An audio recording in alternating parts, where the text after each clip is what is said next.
Hi, my name is Jennifer Williams and I'm in North Carolina. I am a chronically ill woman. I have a number of underlying health conditions that are considered pre-existing conditions. The new legislation that was passed by the House yesterday directly impacts me and could cost me my life. My daughter's 3 years old and she has juvenile arthritis, so this could negatively impact her as well. There's a lot of misinformation floating around out there about the ACHA, which is what they voted on. It's called the American Health Care Act. It's what the House passed yesterday. And I want to clear up some of that for you.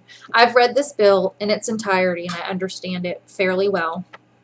I'm going to tell you what they're telling you, and I'm going to tell you what that means. So what they're telling you is we're not denying anybody access to insurance based on pre-existing conditions. They say that repeatedly, even on the House website. We're not denying anybody access based on pre-existing conditions. That's a lie. That's not true. Technically, they've kept the language in the bill that says insurance companies cannot deny you coverage outright based on pre-existing health conditions. So technically, they're not denying you access to that coverage. You can get it. But here's the thing. You have to be able to afford that coverage in order to get the coverage. And what they've done with this bill is they've written in there that insurance companies can raise premiums based on pre-existing conditions. So if you have a pre-existing condition, your insurance rate is going to go up. And it's not going to go up by just a little bit. It can go up by a whole lot. It's going to go up significantly. And the list of pre-existing conditions, as I'm sure you've all seen, is quite extensive and is very long. And it's also not comprehensive because insurers can decide what a pre-existing condition is. So basically, if you have any sort of pre-existing condition, and some of the things that are considered pre-existing conditions are a little bit ridiculous, then your insurance rate is going to go up, probably so much that you won't be able to afford it, according to consulting firms who do nothing all day long except research legislation and how that legislation will impact the healthcare market and insurance companies and insured individuals. One of the most well-respected consulting firms is a place called AHCA Health. AHCA Health is located in Washington, D.C., and they've released a recent study where they researched this pretty in depth, and they made calculations of how this will impact the insurance marketplace. So they're saying that they're not denying people coverage for pre-existing conditions. In reality, according to recent research by healthcare consulting firms, the insurance rates are going to go through the roof for anybody with a pre-existing condition, so that they won't be able to afford insurance. That means effectively you're being denied coverage because you're being denied access to coverage. You can't access it, therefore you can't have it. You can't afford it, therefore you can't actually have this coverage. So the insurance company can't technically deny you the right to be covered as long as you can afford your premium, but they can raise your premium so high that you won't be able to afford to apply for insurance in the first place. And this is going to benefit the insurance companies. And something else they're doing, politicians are making this bill out like all it does is repeal Obamacare and fix it. Well, that's not true either. As you can see, it negatively impacts people with pre-existing conditions, and it makes it harder for people with pre-existing conditions to obtain insurance coverage or to keep insurance coverage because we can't afford it. Then you can't have it, which means you won't get access to the care you need, and you'll die. In a lot of cases, that's what that means. You'll die. They're also saying this is just like a healthcare bill. They're marketing this to you as a healthcare bill. In reality, this bill also provides huge tax cuts to any American who makes $250,000 or more per year. Now, I don't know about you, but my family is not going to benefit from a tax cut to the people who make $250,000 a year or more. We don't make that much. Most American families don't make that much. So this is a giant tax cut disguised as a health care bill, And this healthcare bill is being marketed to you as something that guarantees coverage for people with pre-existing conditions when it doesn't.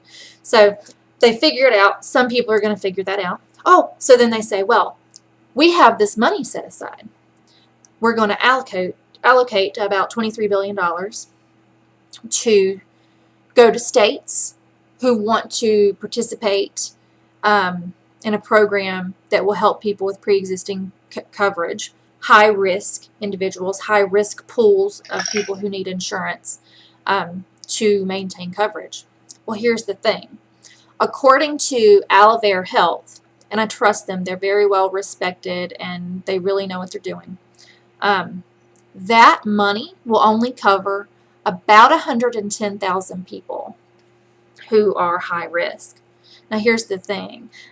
Here's the other thing. And I know I keep saying that, but Lord have mercy, it's so hard to get over this. So they have all this money. It sounds like a whole lot of money. It's only going to be actually enough money to help about 110,000 people. One state, California, all by itself, has a little more than 300,000 people who are going to need to benefit from a high-risk pool. So it's not even enough money set aside to help one state, much less all of the states. And, oh, here's the kicker. The states get to decide whether or not they want to participate in this high-risk pool where they can get this money. They'll have to jump through certain hoops in order to get the money.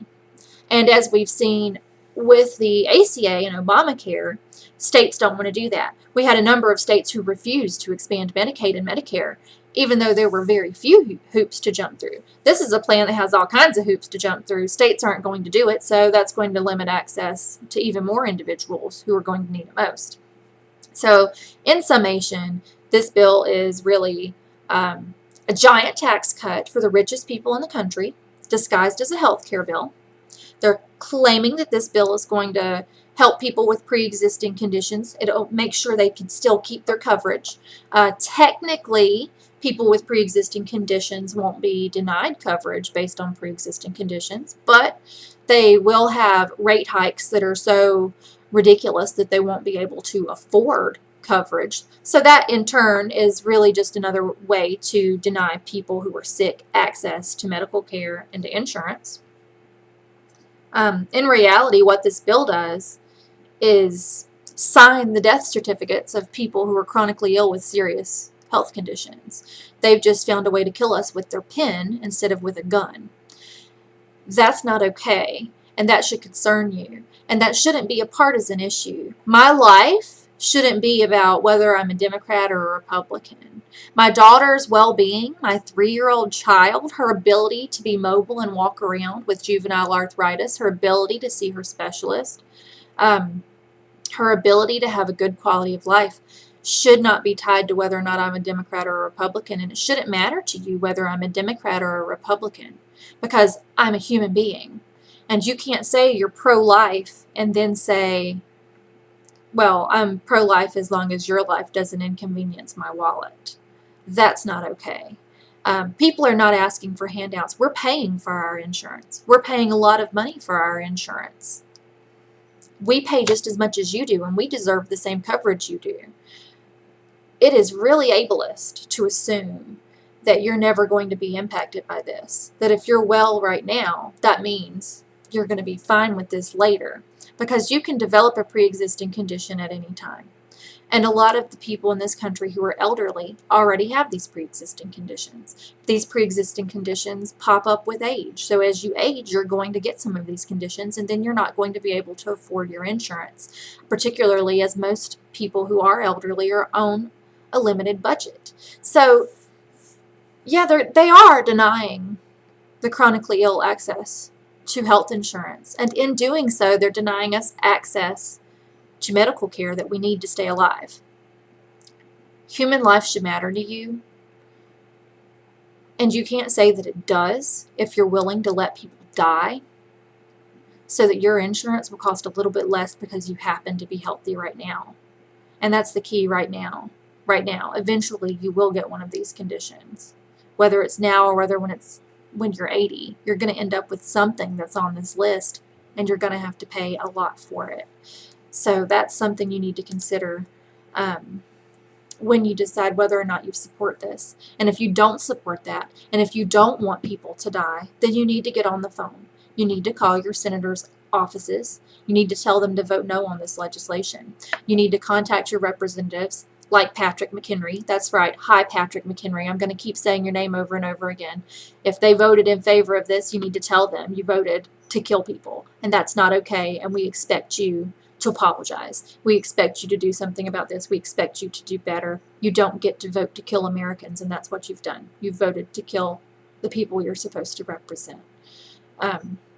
So I know this is a little longer than most of my videos, but I wanted you to understand what this healthcare bill actually does and why it's a problem, and what they're telling you and what the actual truth is. So I really hope that you'll take all of that into consideration, and that it will bother you that people in power are seeking to find these underhanded ways to kill sick people so that rich people can benefit, because that's what this is. They're privileging tax cuts for the wealthiest people in this country and corporate interest, the interest of the insurance companies and their financial profits over human lives. They're saying that this corporation has more of a right to make money than I have a right to live. And I don't think you should be okay with that. I don't think anybody should be okay with that.